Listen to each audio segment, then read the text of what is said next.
கர்த்தருடைய பரிசுத்த நாமத்துக்கு உங்கள் பேர் சொல்லுங்கடி. என் பேர் ஜான் வில்லியம் காலேப்.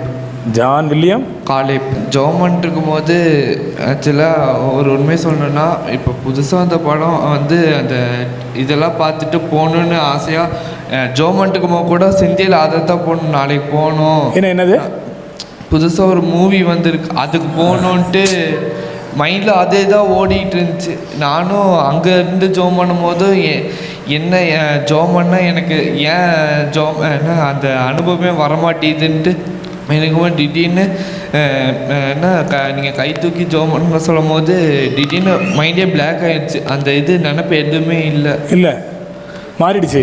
உடம்புல என்ன ஃபீல் பண்ணுறத எப்படி உணர்ற? திடீர்னு கை கால்லாம் நடுங்குது, என்னன்னே தெரியல. ஆண்டவர் உன்னை தொட்டிருக்கிறாரு. கன்ஃபார்மாக இனிமேல் ஏசப்பாக்காக ஊழியம் செய்வேன். கையை தட்டுங்களேங்க. ஏசப்பா ஆமென் சொல்லுங்க.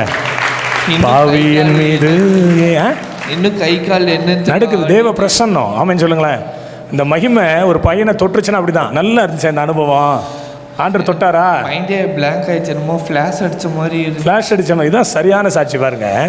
ஃப்ளாஷ் அடித்த மாதிரி இருந்துச்சான். சினிமா பார்க்கணுன்னே நினச்சிட்டு உட்காந்துருக்கிறாரு தம்பி. இப்போ எல்லாம் மாறிடுச்சு. ஒரு பாவி மனம் திரும்புகிறது தான் உண்மையான ஒரு ஊழியத்தினுடைய ரிசல்ட். கையை தட்டி